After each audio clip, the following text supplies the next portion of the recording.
Halo teman-teman, salam lestari. Berjumpa kembali dengan Peduli Karnivor Jawa. Di video ini nanti kita akan bercerita tentang pengalaman kami di Pegunungan Muria, Peduli Karnivor Jawa dengan PMPH atau waktu itu namanya Paguyuban Masyarakat Pelindung Hutan. Adapun lokasi dari Pegunungan Muria ini berada di Semenanjung Muria yang biasa disebut sebagai Gunung Muria. Ternyata dari sejarah geologinya, Semenanjung Muria ini dulunya terpisah dari Pulau Jawa dengan Selat Muria. Jadi berupa pulau tersendiri. Dan bentuk pegunungan Muria itu seperti yang kita tampilkan di foto ini. Banyak bergunung-gunung, kemudian mempunyai lereng-lereng lembah yang tajam dengan igir-igir punggungan gunung yang memanjang juga, dan bentuk puncak-puncak gunung juga banyak di kawasan pegunungan ini. Seperti ada Gunung Argo Jembangan, ada Gunung Songolikur, ada Gunung Kelir, dan ada Gunung Gelagah Harjuno, dan masih banyak lagi nama-nama yang diberikan oleh warga di sekitar kawasan Gunung Muria ini atau Pegunungan Muria. Di Pegunungan Muria ini banyak terdapat lereng-lereng bukit dan lereng-lereng gunung yang banyak ditumbuhi oleh pepohonan alami dari berbagai jenis komposisi vegetasi hutan yang membentuk sebuah fisiognomi yang sangat indah dan sangat khas. Seperti pada gambar ini yang saya ambil dari satu lereng untuk memotret lereng yang bersebelahan, yang di depan kami itu dipisahkan oleh sebuah jurang atau sungai, sehingga kita ini berseberangan memotretnya, dan terlihat komposisi vegetasinya sangat kompleks dan sangat rapat. Foto-foto di video ini saya ambil tahun 2006. Jadi sudah sekitar 16 tahun yang lalu. Dan semoga kondisi hutannya masih sama seperti yang saya foto, yaitu lebat dan indah. Nah, gambar yang saya tampilkan ini adalah salah satu momen pagi hari ketika kami melakukan perjalanan di lereng sebuah bukit. Dan ketika kita melihat di depan kita, ternyata di satu lereng itu masih belum tersentuh oleh sinar matahari, sedangkan lereng bukit, lereng pegunungan yang kita tempati, kita pakai untuk memotret, ini sudah terkena sinar matahari pagi. Karena posisi kita ada di seberang dari sebuah bukit yang menghadap ke timur. Jadi lereng yang di sisi barat itu akan menerima cahaya sinar matahari lebih dulu, baru kemudian ketika sore hari, lereng yang ada di sisi timur ini akan yang tersinari. Nah, di foto ini kita bisa melihat tentang komposisi berbagai macam vegetasi. Yang paling dekat dengan kita ini ada bambu, kemudian ada semak, dan yang depan jauh itu adalah beringin. Nah, pohon beringin itu sangat khas di kawasan Muria dan sangat unik karena pohonnya besar-besar. Dan di pohon ini atau pohon beringin ini merupakan sumber pakan alami yang sangat bagus untuk berbagai macam jenis hewan, karena dia mempunyai siklus berbuah yang sangat unik dan sepertinya bergantian. Satu lereng dengan lereng yang lain itu seperti musim berbuahnya bergantian, sehingga ini stok pakan hewan baik lutung, monyet, burung, tupai, bajing, jelarang, dan satwa-satwa yang lain itu akan tersedia sepanjang tahun. Nah, kalau kita cermati di foto yang kita tampilkan ini, percabangan dari pohon beringin itu sangat bagus dan besar-besar, dan ini menjadi sebuah kanopi yang sangat bagus untuk melindungi tanah yang ada di bawahnya. Karena apa? Karena air hujan yang jatuh itu akan tertahan oleh daun-daun ini sehingga energi kinetik yang akan menghantam ke permukaan tanah itu diredam oleh daun. Dan dari daun-daun itu nanti air akan terkumpul, bisa jatuh ke tanah lagi, tapi energi kinetik yang besarnya itu sudah terkurangi besar sekali sehingga tidak menimbulkan erosi di permukaan tanahnya. Dan ada beberapa yang teresap dan dialirkan lewat cabang, ranting, dan dahan.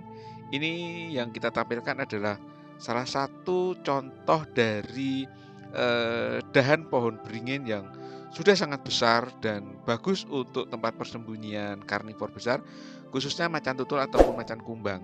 Karena kalau di musim buah, maka banyak sekali hewan-hewan yang mengakses pohon beringin ini.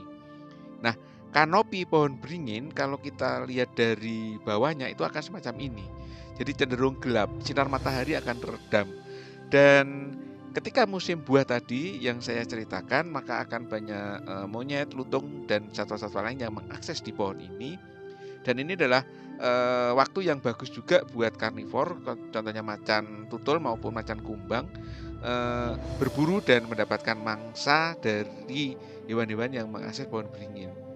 Jadi maka keberadaan pohon beringin di kawasan Moria ini sangat penting, artinya bagi kehidupan satwa liar maupun bagi peredam air dan penyimpan air yang sangat bagus. Nah, kalau yang saya tampilkan berikutnya ini adalah salah satu contoh dari vegetasi yang ada di Pegunungan Muria, di mana vegetasi ini sangat rapat, kemudian pohon-pohon mempunyai struktur yang lengkap dari mulai kanopi tajuk, kemudian semak dan perdu, dan di bawahnya sini akan ada banyak herba yang akan melindungi permukaan tanah Pegunungan Muria itu dari tadi terjangan energi kinetik dari hujan sehingga faktor longsor dan erosi di permukaan itu akan banyak teredam. Kalau yang saya tampilkan ini adalah salah satu contoh vegetasi khas Muria, yaitu yang bunga berwarna merah ini sangat mencolok dari tanaman yang ada di belakangnya. Dan kalau tanaman yang di belakangnya itu adalah palem piji. Nah, palem piji ini menjadi suplai pakan bagi musang, dan nektarnya itu menjadi pakan dari tawon kelanceng dan lebah. Jadi ketersediaan pakan itu sangat kompleks dan terus-menerus sepanjang tahun di kawasan hutan palem piji ini. Nah, kalau kita di bawah pohon yang tadi bunganya kuning itu kondisinya seperti ini. Jadi sekitar kanan kiri bagian vegetasi penutup tanahnya itu terdiri dari pohon piji, dan kalau kita melihat ke seberang di sana di depan kita itu ada lembah dan itu adalah aliran sungai. Nah, alur-alur lembah yang saya ceritakan di depan tadi ketika sore hari kondisinya seperti ini. Jadi yang sisi timur itu masih menerima sinar matahari dari sisi barat, dari arah barat yang condong. Dan di tengah itu yang kita lihat adalah alur sungai. Dan alur sungai ini sangat penting peranannya untuk menjadi penampung air ketika musim penghujan. Dia mengalirkan air di sini. Dan ketika kemarau, maka peranan dari vegetasi yang ada di sekitar punggungan Gunung Muria, Pegunungan Muria ini sangat penting. Nah, kalau kita detailkan yang lembah tadi, ketika kita zoom, maka akan terlihat genangan-genangan air ya, atau sumber-sumber air yang sangat penting bagi satwa-satwa primata maupun satwa-satwa mamalia terestrial yang lain, baik itu kijang, babi, bahkan predatornya atau macan itu sendiri. Dan uniknya sungai-sungai di daerah gunung ini akan ada airnya ketika penghujan, dan ketika musim kemarau hanya ada genangan-genangan air yang menjadi sebuah sumber mata air. Nah, sumber mata air ini peranannya sangat penting ketika musim kemarau, di mana satwa-satwa akan mengakses sumber-sumber air ini untuk suplai minum maupun sebagai tempat untuk dia berburu atau menyergap mangsa yang akan minum. Ini untuk beberapa karnivor macan tutul yang ada di Pegunungan Muria. Dan ini menjadi lokasi strategis kalau kita memantau menggunakan kamera trap ataupun mencermati bekas-bekas seperti 14 poin yang pernah kami sampaikan di video-video yang terdahulu. Nah, nilai penting dari tutupan hutan yang ada di Pegunungan Muria ini adalah air. Pegunungan Muria ini menjadi daerah tangkapan air yang sangat penting bagi Semenanjung Muria yang nilainya itu sangat tinggi dan bermanfaat bagi warga masyarakat yang ada di Kabupaten Jepara, di Kabupaten Kudus, dan sebagian di Kabupaten Pati. Nah, inilah yang dijaga oleh teman-teman paguyuban masyarakat pelindung hutan, yaitu hutan di kawasan Pegunungan Muria ini tetap terjaga sehingga ketersediaan air sepanjang tahun itu juga akan terjaga.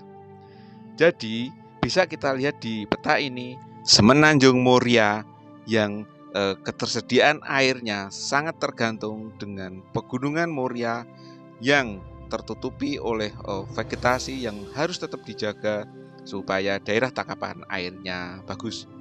Inilah selintas tentang sedikit gambaran tentang Pegunungan Muria. Oke teman-teman, sementara itu dulu pembukaan dari kami sebagai pendahuluan tentang nilai penting kawasan Semenanjung Muria dengan hutannya yang dijaga oleh teman-teman PMPH atau Paguyuban Masyarakat Pelindung Hutan. Terima kasih untuk teman-teman yang sudah like dan subscribe serta membunyikan lonceng dan berkomentar di video kami.